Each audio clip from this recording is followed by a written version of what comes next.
कल जो मैंने वो कर लिया लेक्चर दिए उसको लाजमी देखना आप लोगों ने, ठीक है। उसको देखने से मतलब ये है कि आपका जो अंडरस्टैंडिंग है वो वेल बिल्ट होगा और आपको आगे चीज़ों को समझने में बड़ी आसानी होगी। कल वाले लेक्चर को आप लोगों ने लाजमी देखना है, ठीक है। तो बिस्मिल्लाह करते हैं जी। आज हमारा सबसे जो टफेस्ट प्रोसेस है सर, ठीक है जी, ओके। आज हम आगे चलते हैं। कल मैंने बताया हाउ टू प्रिपेयर कि किस तरह आपने तैयारी स्टार्ट करना है। आज मैं बताऊंगा लेक्चर नंबर 2 है हमारा, ठीक है। लेक्चर नंबर 2 में आज मैं आपको इंश्योर कराऊंगा लेक्चर नंबर 2 में कि एसे इंग्लिश एसे प्रेसे और ग्रामर कंपोजिशन जो है उसको आपने कैसे तैयार करना है, कहाँ से स्टार्ट लेना है और कैसे आगे जाना है। This the main area. क्योंकि अक्सर लोगों को जो डिफिकल्टी है वो इसी एरिया में है, यही डोमेन है जहाँ पे लोग अक्सर रह जाते हैं। तो अगर इसकी और भी एक वजह है, अगर आपकी इंग्लिश क्लियर है सो इसका मतलब है आप इंग्लिश में अच्छे हैं, तो आपके बाकी जो सब्जेक्ट हैं, रेस्ट ऑफ दी सब्जेक्ट हम इनको कहते हैं, वो डायरेक्टली सेट हो जाएंगे। क्यों जी? क्योंकि इंग्लिश ही वो चीज़ है जो आपकी एक्सप्रेशन और आपके ग्रामर लिखने का अंदाज, अगर पहले आप यूं लिख रहे हैं, अगर आपको इंग्लिश ग्रामर आ जाए और आपके ऐसे स्किल जो है ना डेवलप्ड हो जाए तो आप यूं लिखोगे।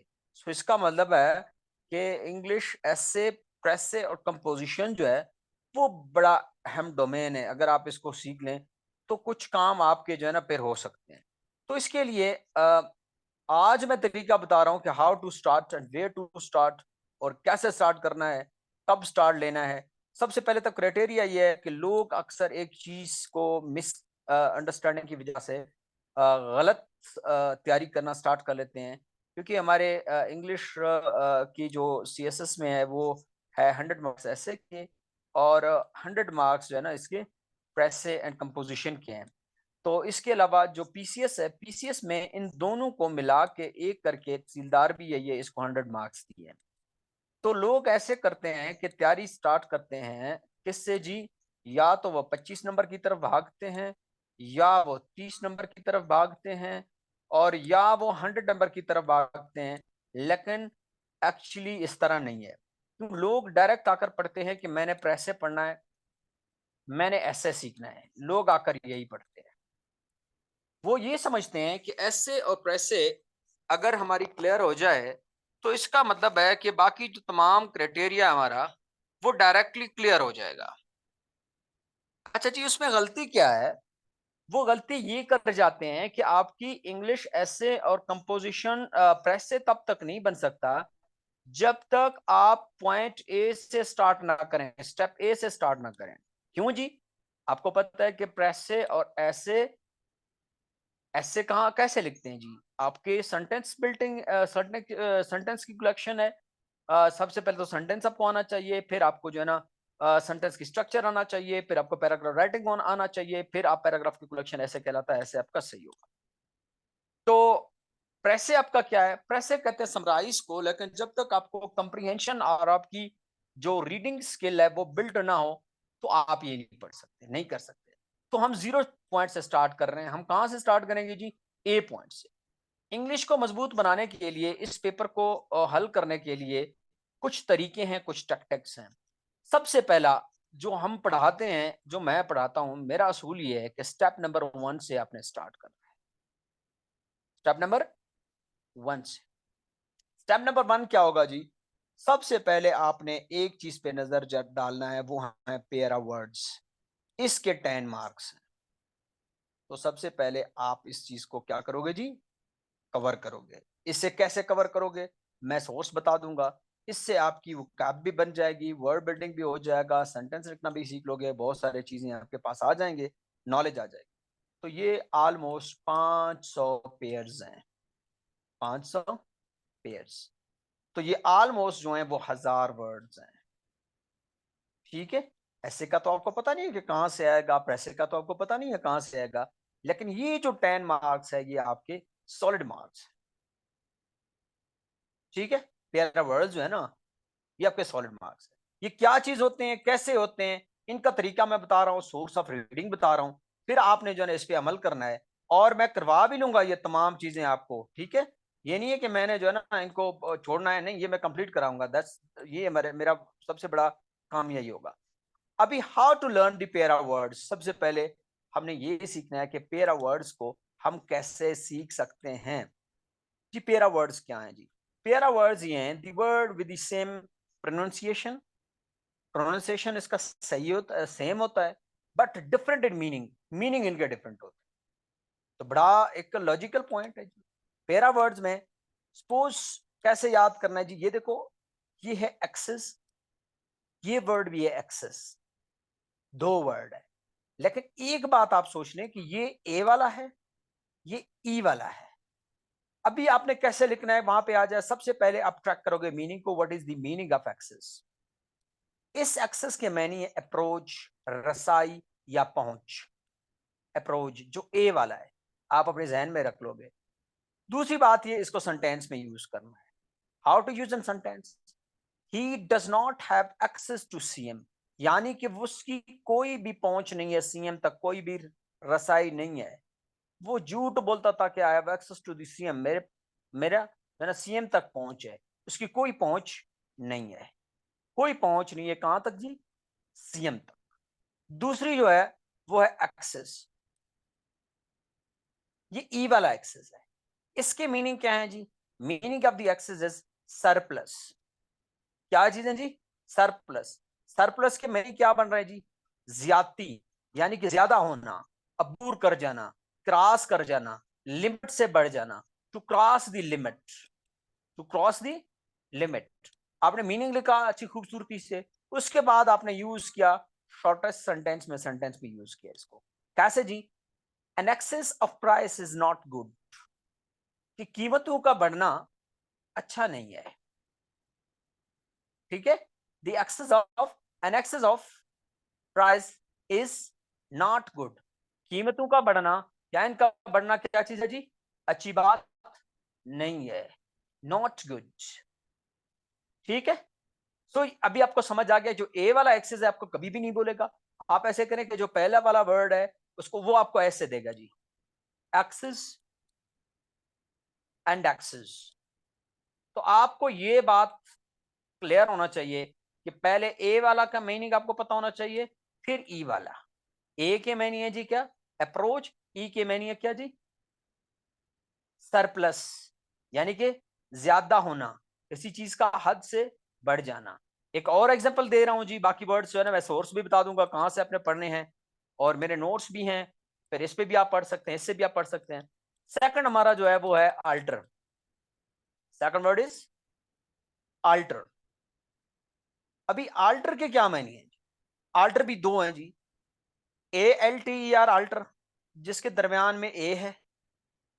एक है ALTER अल्टर, जिसके दरमियान में ई है। द डिफरेंस इज, सिर्फ दो वर्ड का डिफरेंस है, एक ए है, एक ई है। तो आपने ए वाले को पहले कंसीडर करना है कि पहले मैंने ए को रखना है। तो ए वाले ऑप्शन की आपने मीनिंग लिखना है, यहाँ पे मीनिंग इसी तरह इंग्लिश में मीनिंग लिखना है, उसके बाद आपने इसकी शॉर्ट करना है, इसको मीनिंग देना है जी। कैंडी ये वॉइस अपना म्यूट करें। ठीक है जी। तो अ प्लेस ऑफ सैक्रिफाइस और वर्शिप, इबादत गाह, ये एक ऐसी जगह होता है जहां पे ईद या किसी भी फेस्टिवल में आपके जो जानवर है ना वहां पे जबह किए जाते हैं। हर गांव के अंदर, उसके अंदर एक जगह होता है, उसको कहते हैं अल्टर, ठीक है। यहाँ पे स्पेसिफिक जगह है, यहाँ पे जानवरों को जबह किया जाता है, सो दिस इज अल्टर। सो कैसे आप सेंटेंस में यूज कर सकते हैं? दे वर गैदर्ड एट द अल्टर, वो अल्टर के करीब या अल्टर के पास क्या होगा जी? जमा हुए।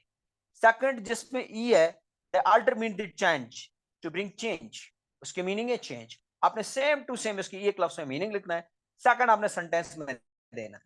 तो ये क्राइटेरिया यही है। The weather alter after the rain, definitely weather क्या हो गया जी? चेंज हो गया रेन के बाद।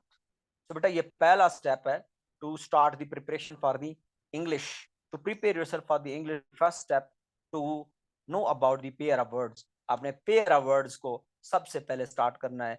500 के करीब इसके जोड़े हैं, 1000 इसके वर्ड्स होंगे, तो इससे आपको सेंटेंस लिखने में भी बड़ा मजा आएगा और आप इसको आपकी वोकैबुलरी भी बन जाएगी। सो अगर हम कह रहे हैं फर्स्ट स्टेप में आपने जो स्टार्ट करना है तैयारी, आपने पेयर ऑफ वर्ड से ही लेना है, पहली बात। दूसरी स्टेप हम कर लेते हैं कि अच्छा सोर्सेज, सॉरी, इसको कहां से याद करें, कैसे याद करें। अक्सर स्टूडेंटों का यही मसला है, वो करना तो चाहते हैं लेकिन उनके पास सोर्स नहीं। जी, हमारे सोर्स मैं 3 दे रहा हूं यहां पे। सबसे पहले तो आप ये करें कि English grammar to the point by professor Aftab Ahmed, आप इसके तमाम जो पेरा वर्ड्स हैं इसको याद करें, अगर आपके पास ये बुक है तो। अगर नहीं है तो आप ले लें। दूसरी सोर्स कौन सी जी? Exploring the world of English by Sadat Ali, Syed Sadat Ali.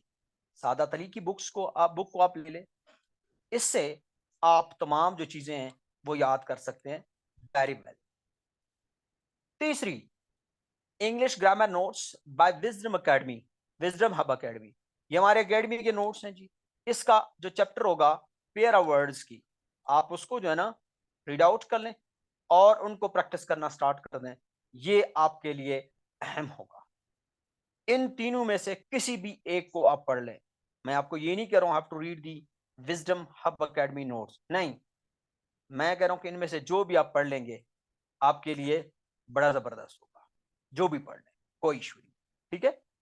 अच्छा जी, आगे चलते हैं जी। स्टेप नंबर 2, स्टेप नंबर 1 को हमने कंप्लीट किया। We have to study, we have to learn the pair of words. सबसे पहले हमने स्टार्ट करना है कहां से जी? सबसे पहले स्टार्टिंग हमने जो है ना यहाँ पे लेनी है, पेयर ऑफ वर्ड से लेनी। पहला किस्सा हमारा यही होना चाहिए, ठीक है जी। अच्छा जी, सेकंड भी हम चलते हैं दूसरे स्टेप की तरफ। What is the second step for the English? English के पेपर को कवर करने का सेकंड स्टेप क्या है? अच्छा जी, सेकंड स्टेप हमारा होगा वोकैबुलरी, क्योंकि इसके 20 मार्क्स है सॉलिड सीएसएस में और पीसीएस में भी इसका अहम रोल है। तो सेकंड, आपने अगर इंग्लिश पेपर वो स्टार्ट करनी है इंग्लिश, तो आप क्या ले रहे हैं जी? Vocabulary building, synonyms and antonyms आपने करने हैं। दूसरी बात, ठीक है। अब ये सिनोनिम एंटोनिम्स,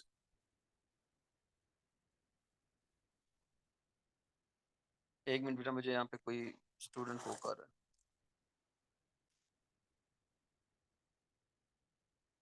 यस सर।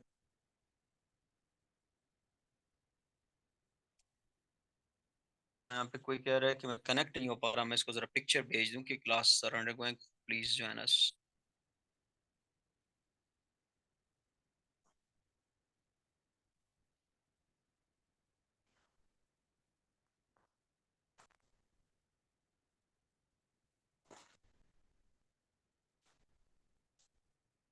अच्छा जी, सेकंड स्टेप ये कि हमने क्या करना है जी? We have to build the synonyms and antonyms.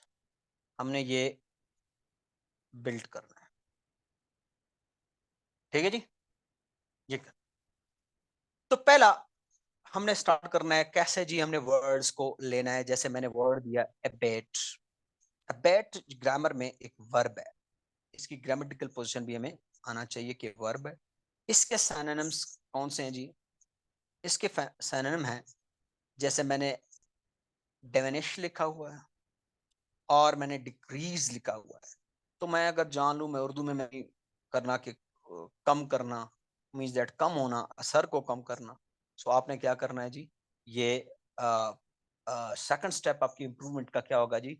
इसको कहते हैं आपकी वोकैबुलरी बिल्डिंग, जिसमें सिनोनिम्स एंटोनिम्स 20 जो है ना नंबर का है, या हम इसको कहते हैं डिक्शंस।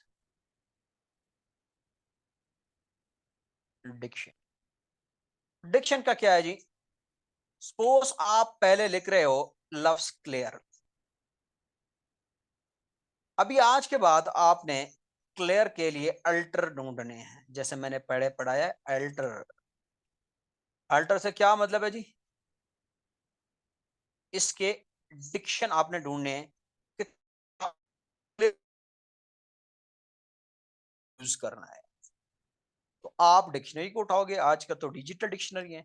आप सबसे पहले जो है ना वो वर्ड क्लियर के ढूंढोगे। दूसरा, आप लिखते हो हर वक्त हमारी जो डेली यूज के वर्ड्स हैं, जैसे नीड, आप नीड का डिक्शंस ढूंढ लोगे। क्या ढूंढोगे नीट का? नीट को आप सर्च करोगे कि नीट के अल्टर जो वर्ड्स हैं मुतबादिल वो कौन से हैं। जैसे रिक्वायर, ठीक है, ठीक है। अच्छा जी, और आप उसके बाद नीड के बाद जो है ना फिर वो दूसरी वर्ड्स यूज करना स्टार्ट कर दोगे।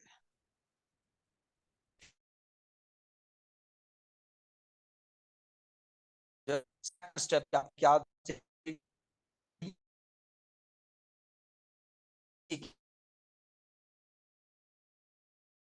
आपके यहाँ पे पीछे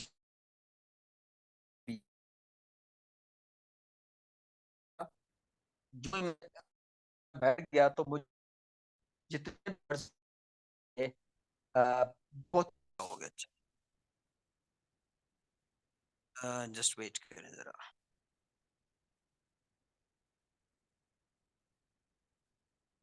मैं स्क्रीन शेयर करूं दोबारा।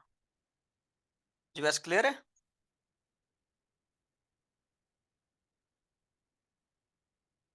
Okay, thank you.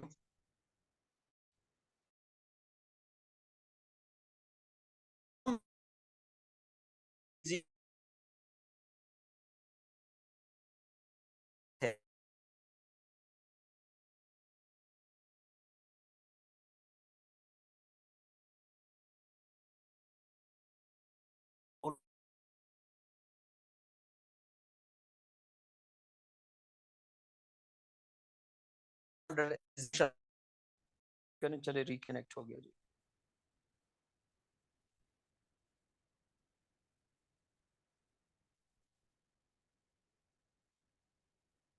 Very sorry, थोड़ा सा नेट इशू कर रहा था आज, पता नहीं क्या वजह है इसका। ठीक है,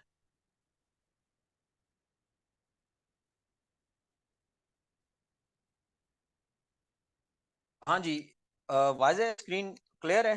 ठीक है जी। अच्छा जी, आते हैं जी। तो आपने पहले क्या करना है जी, वोकैबुलरी के लिए आपने GRE 3500 एसेंशियल वर्ड्स सबसे पहले इसको स्टडी करना है।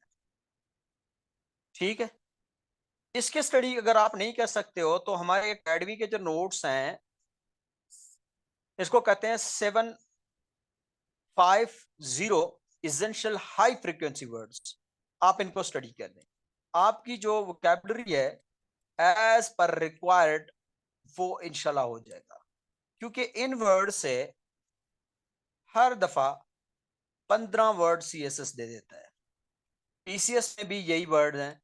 ये कौन से वर्ड हैं जी? यही वो जो आपका बुक है ना, 504 और 1100, ये वही बुक के जो वर्ड्स हैं उनका हमने क्लिक निकाला हुआ है और जो है ना वो कर दिया। तो आप इनको पढ़ लें, ये बेहतर होगा। इसके अलावा जी नेक्स्ट जो स्टेप है, स्टेप नंबर 3, कि इंग्लिश को हमने कैसे तैयार करना है और हम आपको क्या पढ़ाएंगे, वो है जी आपका सेंटेंस करेक्शन। ये 10 मार्क्स का भी है और 5 का भी है। कभी कभी 5 मार्क्स का दे देता है, कभी कभी 10 मार्क्स का। तो PCS में तो CSS में ये 5 मार्क्स का है, लेकिन PCS में ये 10 मार्क्स का है। ठीक है, तो क्या होगा जी इसमें, इसमें आपको एक सेंटेंस 5 देंगे, 5 सेंटेंस को आपने करेक्ट करना है। उन सेंटेंस में ग्रामेटिकल एरर होंगे। तो जैसे पहला सेंटेंस है, इस दफा आया हुआ था, अभी मैंने इसको पिछले हल भी किया है, अभी मैं फिर बता रहा हूं कि each state in the country have a different language. तो इसको करेक्ट करना है जी। अभी इसको करेक्ट तो वही बंदा कर सकता है ना जिसने जिसने ग्रामर पढ़ी है और जिसको इंग्लिश के जो रूल्स हैं वो सीखे हुए हैं। आम बंदा तो नहीं कर सकता। उसके लिहाज से तो ये सेंटेंस सही है। एक्चुअली ये सेंटेंस गलत है, ये सेंटेंस गलत है। अभी हमने क्या करना है जी, इसका सही सेंटेंस कौन सा होगा? इसका सही सेंटेंस होगा कि each of the state has, have की जगह पे क्या आएगा जी, हैज अ डिफरेंट लैंग्वेज। अभी इसकी एक्सप्लेनेशन है नीचे। क्यों जी? क्योंकि जब कोई सेंटेंस ईच से स्टार्ट होगा तो ईच क्या लेगा जी, सिंगुलर वर्ब। तो यहां पे वर्ब प्लूरल था।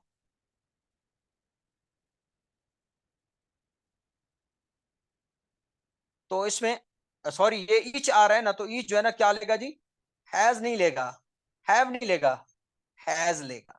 तो इसकी एक्सप्लेनेशन आगे हमने की है, आप जरा इसको मैं बता देता हूं आपको, आप जरा देख लीजिए एक्सप्लेनेशन। देखिए जी, ये सब्जेक्ट एंड वर्ब एग्रीमेंट है। This is the subject and verb agreement. तो क्या होगा जी, सब्जेक्ट ई जो है ना is the singular, so the verb have should be change into the singular form, singular form में आना चाहिए हैज का। ये हैव एक्चुअली क्या चीज है जी, प्लूरल है। समझ आ गया आपको? डेफिनेटली। सेकंड सेंटेंस है, ही decided staying here over vacation. ये सेकंड सेंटेंस है जी। अभी इसको करेक्ट करना, ये तो उसी बच्चे को आएगा जो बच्चा पढ़ेगा, जिसको ग्रामर के रूल आते हैं वही बच्चा सेंटेंस क्लियर कर सकेगा। अदरवाइज बाकियों के लिए तो ये सेंटेंस ऐसे है, बिल्कुल लॉजिकल है, सही सेंटेंस है, कोई भी इसमें गलती नहीं है। तो देखें जी, he decided to stay here over vacations. Explanation क्या चीज है जी, ओरिजिनल सेंटेंस, ये जो स्टडीइंग है ये किस में चेंज होना चाहिए जी, ये चेंज होना चाहिए टू से। क्यों जी, क्योंकि यहां पे अगर आपका आ रहा है थर्ड फॉर्म, तो इसके बाद जेरेंड का आना कई सूरत में पॉसिबल नहीं है, किसी न किसी सूरत में पॉसिबल है। ठीक है, तो हम क्या करेंगे जी, डिसाइड के बाद, डिसाइडेड के बाद हम टू स्टे लिखेंगे, स्टेइंग नहीं लिखेंगे। तो ये सेंटेंस हमारा हो गया क्लियर। तो इसका मतलब है कि आपको यहाँ पे 222 करेक्शंस के जो रूल्स हैं वो पढ़ाए जाएंगे, जिसके बाद जो भी सेंटेंस आप देखेंगे वो सेंटेंस आप करेक्ट कर सकेंगे। This is the second one. आगे चलते हैं जी, मजीद हम पढ़ते हैं कि मजीद हमने क्या पढ़ना है। इसके रीडिंग सोर्स कौन से हैं? तो रीडिंग सोर्स के बारे में बता दूं, क्योंकि अक्सर स्टूडेंट परेशान रहते हैं कि ये तो बात की है, ये क्लियर नहीं कि हम कहाँ से पढ़ें इसको। तो रीडिंग सोर्स ये बच्चे के, सबसे पहले तो आपने ये करना है कि आपने एक बुक है जिसको English grammar to the point by professor Aftab Ahmed, इसके करेक्शन के ऑलमोस्ट 50 पर वो हैं, एक्सरसाइज हैं, आप इनको कर लें रूल्स को। दूसरी, अगर ये आपके पास नहीं है तो high school English grammar and composition bye rain and Marton, ये वो बुक है जिसमें एक्सप्लेनेशन के साथ दिए हुए हैं, आप ये कर लें। ठीक है, अगर ये नहीं है आपके पास तो फिर आपने क्या करना है जी, study notes by wisdom hub academy, हमारी जो एकेडमी के नोट्स हैं ग्रामर के चैप्टर है करेक्शंस, आप उसमें से तमाम के तमाम चीजें आप कर सकते हैं ए टू जेड। सो इसका मतलब ये है कि आपने 4 स्टेप की तरफ आगे बढ़ना है। 3 स्टेप हमारे हो गए, अभी स्टेप नंबर 4। स्टेप नंबर 4 क्या चीज है जी, इसको मैं जरा एक्सप्लेन करूं। Grammar and expression, grammar and expression. देखिए बेटा, ग्रामर और एक्सप्रेशन एक ऐसी बात है कि आपको फर्क बता देता है, किसी पढ़े लिखे इंसान को और किसी काबिल इंसान में फर्क बता देता है। तो इसमें क्या चीज है, सबसे पहले हम कंस्ट्रक्शन ऑफ सेंटेंस बना लेते हैं। सबसे पहले हम सेंटेंस लिखना सीख लेते हैं। कैसे कंस्ट्रक्शन ऑफ सेंटेंस लिखना, क्या मुराद है इसका, इसको मैं अभी थोड़ा सा आपके सामने एक्सप्लेन कर लूंगा उसके बाद। ठीक है जी, मैं कहता हूं कि उर्दू में लिख रहा हूं, कल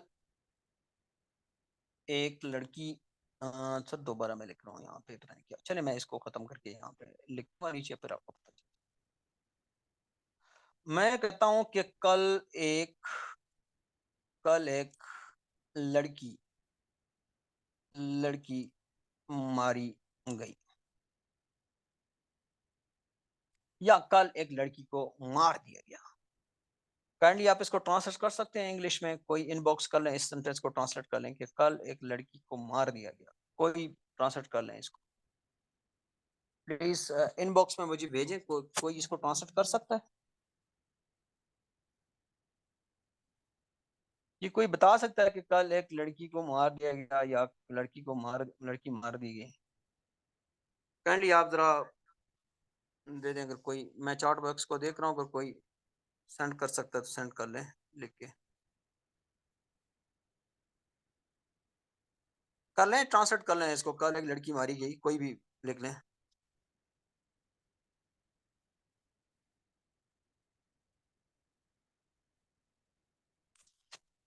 yesterday one girl has been killed. जहां जब खान का करने लिखा है कि कल yesterday one girl has been killed. चलें ठीक है जी, दूसरा कोई बता दे मुझे, दूसरा ट्रांसलेट करें बेटा, कोई ट्रांसलेट कर लें इसको। जहां खान वेरी गुड,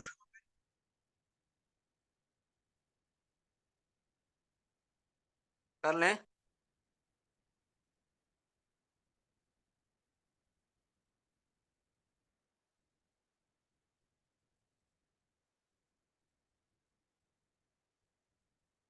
और कोई कर लें बच्चे, जल्दी करें, लिख लें, गलत लिख लें, मसला नहीं है, जहां जब खान ने लिख लिया तो कौन सी बड़ी बात है, होगी ना।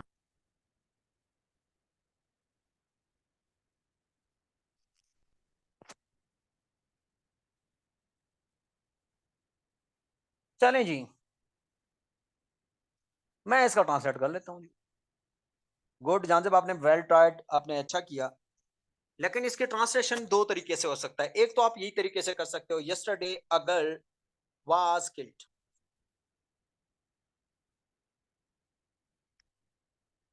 Yesterday yesterday a girl was killed. Yesterday अ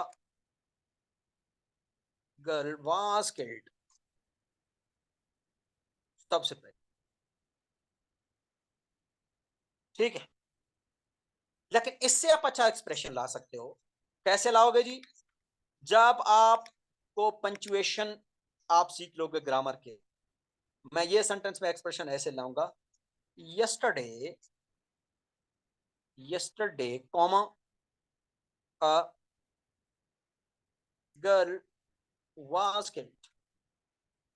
फिर मैं इसको और एक्सप्रेशन लाऊंगा, ठीक है, इसको और मैं एक्सप्रेशन से लिख लूंगा। ये एक हो गया, गुड, एक अच्छा सेंटेंस हो गया। उससे भी बेहतर सेंटेंस ही हो गया। एक और सेंटेंस में लिख सकता हूं जो इससे भी बेहतर होगा।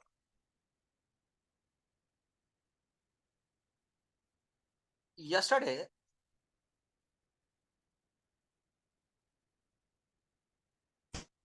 डे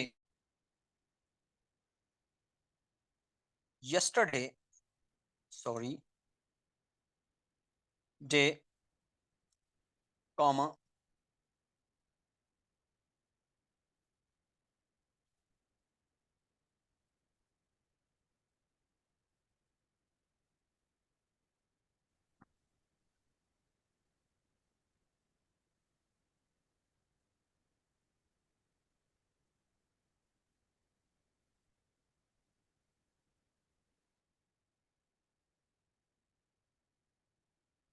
जी। आगे मैंने लाया एक और सेंटेंस में लिखा कि yesterday a daughter of Eve was killed. अभी देखें, ये मैंने सारे सेंटेंस लिखे हैं। इस सेंटेंसेस में आपको जो बेहतर लग रहा है, नॉर्मल इंसान के लिए वो कहता है the first sentence is good, पहला सेंटेंस सही है। दूसरा जो कोई ग्रामर के रूल से सोचता है वो कहता है यार किस पहला सेंटेंस तो बच्चों वाला है, सेकंड सेंटेंस बिल्कुल सही है क्योंकि इसमें पंक्चुएशन मार्क दिया हुआ है कि कल एक लड़की मरी गई। फिर अगर एक्सप्रेशन आ जाए तो डॉक्टर ऑफ ईव भी गर्ल को कहते हैं। सो एक ईडियम है, एक वर्ब है जिसको हवा की बेटी के लिए इस्तेमाल होता है। उसका मतलब है कि तो this is the perfect sentence. इसका क्या मतलब है जी कि आप जब भी सेंटेंस लिखोगे, जब भी आपने लिखना है, सो आपने एक्सप्रेशन देने हैं। उसके लिए क्या करना है जी? उसके लिए हम ग्रामर और एक्सप्रेशन को सीख लेंगे। ग्रामर और एक्सप्रेशन कहां से सीखने हैं जी? वो टोटल आपको दी विजडम हब एकेडमी जो है ना, ऑनलाइन क्लासेस के जरिए आपको ये तमाम चीजें प्रोवाइड कर लेगा, जिससे न सिर्फ आप अपनी इंग्लिश ग्रामर को बेहतर कर सकते हैं, ना आप सिर्फ जो है ना एक ऐसा सीख सकते हैं, बल्कि from the first point two last point आप तमाम चीजें सीख लेंगे। और ये एक बेहतरीन तरीका है इस चीज को जी, एक इसको बनाने का, अपने जो है ना क्या कहते हैं इसको, अ, अपने आप को चेंज करने का, और अपने जो गोल है, अपना जो मिशन है, उसको कंप्लीट करने का एक अहम ज़रिया है। जी बच्चे, अभी मैं आप अनम्यूट कर सकते हैं खुद को, जो क्वेश्चन है आप पूछ लें। इट वाज़ सेकंड लेक्चर, हमारा सेकंड लेक्चर था। इस लेक्चर को मैं यूट्यूब पे लोड करके डायरेक्टली आपको मैं लिंक ग्रुप में भेज दूँगा। जिस बंदे से मिस हो गया या पहले नहीं सुना, तो आप वो बंदा इसको देख लेगा। ये हमारा सेकंड जो लेक्चर था, सेकंड लेक्चर है, और इंशाल्लाह हर डेली बेसिस पे हमारे लेक्चर हुआ करेंगे। 1 तारीख से हमारे क्लासेस स्टार्ट हैं। सो काइंडली आप जो है ना ज़रा इसको देख लीजिएगा, और जिसने नहीं देखा, जो पहले से देख रहा है, सुन रहा है और जॉइन किया, उसके लिए तो बेहतर है। बड़ी इम्प्रूवमेंट उसमें आएगी। जी, कोई क्वेश्चन है तो बेटा आप पूछ लें, जिसका भी कोई क्वेश्चन है तो आप पूछ सकते हैं। आप अनम्यूट कर लें, जिसने क्वेश्चन पूछना है बिल्कुल कर सकते हैं। अगर कोई क्वेश्चन नहीं है तो आप नो लिख दें डायरेक्टली, कोई मसला नहीं। Any question?